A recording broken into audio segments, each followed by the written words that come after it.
परमात्मा माने जा रहे हैं। बातें बहुत है, समय थोड़ा है, केवल निवेदन करूंगा। ये वेद का मंत्र हमें सिखाना चाहता है। अस्मन्वतीर्यते, बहुत तेज प्रवाह से ये नदी बह रही है। एक एक क्षण हमारे जीवन का घटता जा रहा है और प्रवाह तेज तो है ही, इंद्रियों के विषय ये हमको ठहरने नहीं दे रहे, टिकने नहीं दे रहे। इसलिए हमें करना क्या चाहिए? काशम रब्धम, अगर इस भवसागर को तेज बहाव वाली इंद्रियों के विषयों की चिकने पत्थरों वाली नदी को सुखपूर्वक पार करना चाहते हो तो एक काम करो, सब लोग एक मानव श्रृंखला बनाओ। मानव श्रृंखला जानते हो? कोई नदी पार करनी है, पुल नहीं है, नाव भी नहीं है, 10-12 लोग हैं, तैरना जानते नहीं, तो एक उसमें से विचारवान व्यक्ति था कि आप पार हो जाओगे, डूबने नहीं पाओगे। तो कहा कैसे? जब तैरना नहीं जानते डूब नहीं जाएंगे? बोले नहीं डूबोगे। हमारा हाथ तुम पकड़ो और तुम्हारा हाथ दूसरा पकड़े, तीसरा, अब 10-12-15 लोगों की श्रृंखला बन गई। माने एक नदी के इस किनारे पर और नदी में घुसे और उस किनारे पर पहुंच गया। उधर से वो सहारा दिए है, इधर से ये, और बाकी इधर से सब उधर पार होके निकल गए। बताओ निकल जाएंगे कि नहीं निकल जाएंगे? लेकिन आज हमारे बीच में ऊंच नीच छोटा बड़ा इतना होने के बाद भी आज यूजीसी में हाहाकार मचा हुआ। सरकारें ने तालमेल नहीं, सुप्रीम कोर्ट में मुकदमे जा रहे। जब राज्य का सर्वोच्च नागरिक मंदिर में नहीं जा सकता, ये भेदभाव की राजनीति, ये छुआछूत, ये अंधविश्वास, ये पाखंड अगर मिटते नहीं हैं तो भेद मिट कर रहेगा, कोई बचाने वाला इसको है नहीं। अगर अपने आप को, देश को बचाना है, इस भारतीय संस्कृति की रक्षा चाहते हो तो केवल धरती पर कोई अगर सिद्धांत है, कोई मत है, कोई मजहब है तो वो है वेद का सिद्धांत, जो सार्वभौमिक है, मानव मात्र के लिए है।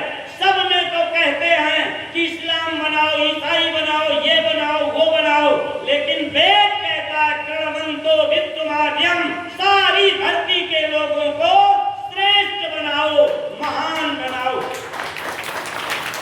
लेकिन फिर भी आज गैर बुराई करते कोई कष्ट न होता, हमारे अपने ही बुराई करने में लगे हुए। ये सब विनाश के लक्षण नहीं है। इसलिए मैं निवेदन करूंगा, जल्दी जल्दी आगे बढ़ा का हम सब आपसी भेदभाव मिटाकर मानो एकजुट होकर एक मार्ग पर चले। और ये यही मंत्र नहीं सिखा रहा,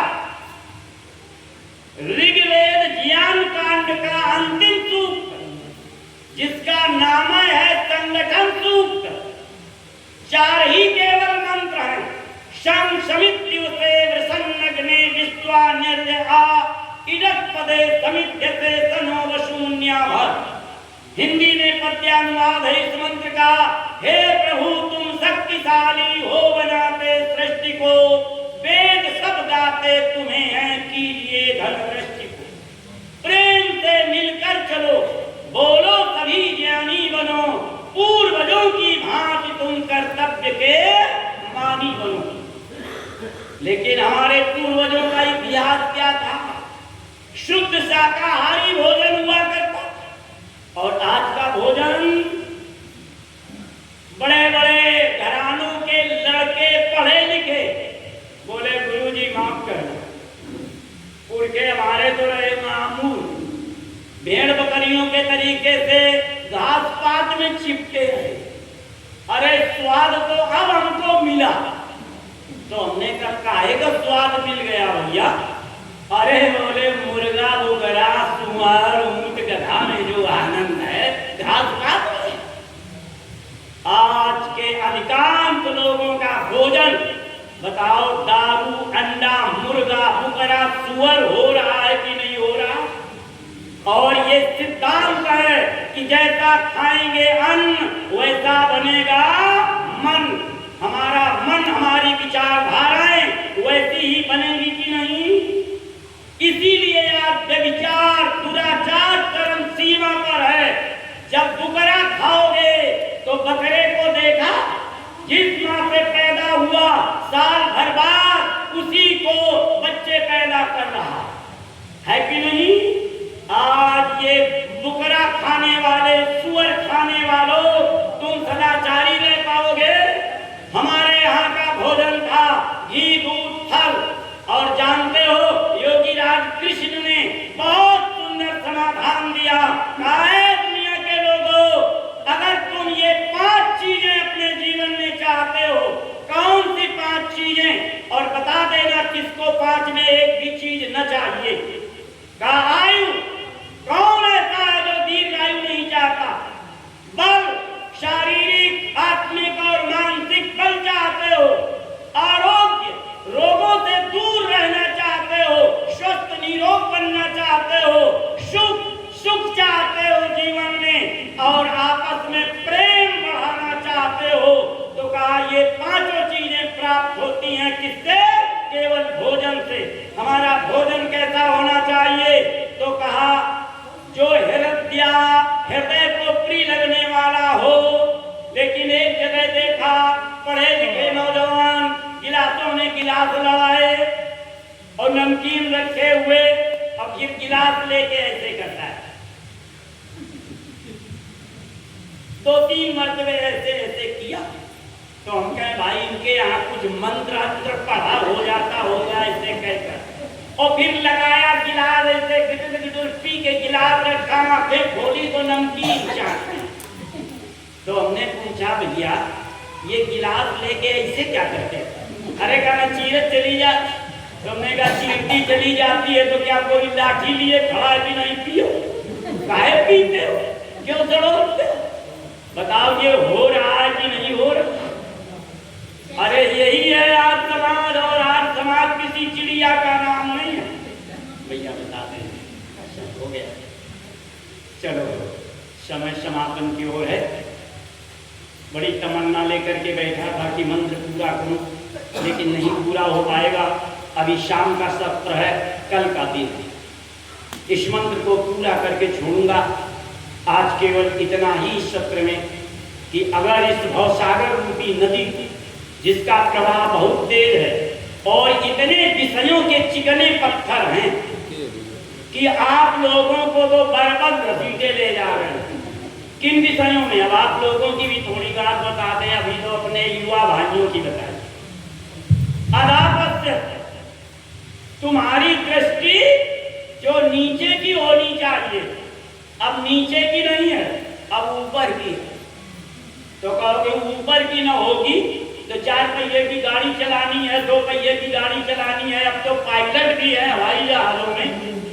तो अब ऊपर को दृष्टि न रखेंगी तो एक्सीडेंट नहीं हो जाएगा। ये ऊपर की दृष्टि का मतलब नहीं है। माने तुम अपने स्तर से ऊपर ऊपर वालों को देखती हो।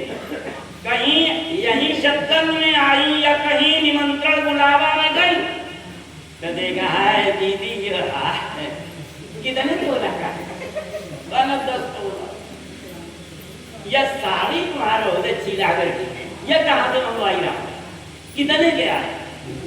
कोई ज्यादा कि नहीं, 11-12 हजार रुपए।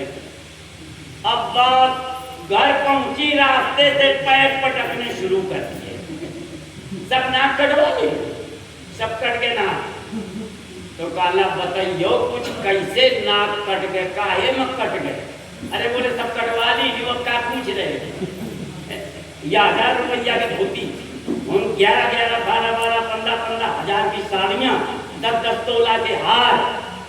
अच्छा बताओ, वो कमा कमा के टीवी हुई जाए, बीमार हुई जाए तो ये 10 तोला का हार तुम्हें शोभा दे? तो ये दृष्टि आज तुम्हारी ऊपर ऊपर की ओर हो गई। अगर नीचे वालों को भी देखती कि हमें तो 1000 रुपए की साड़ी मिल रही है, हमारी तमाम बहनें ऐसी हैं जिनको 500 की भी साड़ी नसीब नहीं हो रही है, दिन भर बेचारी सड़क पर मजदूरी करती हैं, फैक्ट्रियों में मजदूरी करती हैं, तब पेट भर रहे हैं। ये वेद ने बताया कि ऊपर ऊपर ही न देखो, अपने से नीचे वालों को भी देखो और जो मिला है उसमें संतोष करो। लेकिन ऐसा आप लोगों के अंदर भी नहीं आ रहा है। टाइल्स देख देख करके भोजन न मिले, साड़ी न मिले, लेकिन टाइल्स लग जाए और वही टाइल्स में फिसल गया पैर तो कूल और टूटा। अब नहीं पैसा मिल रहा है कि डॉक्टरी कैसे हो।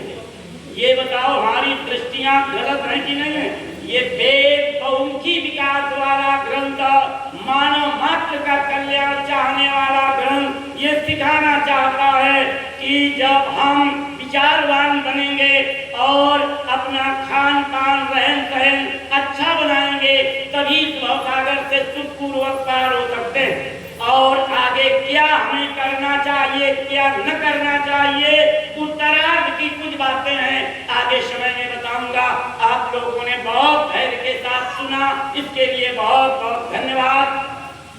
और इन शब्दों के साथ ओम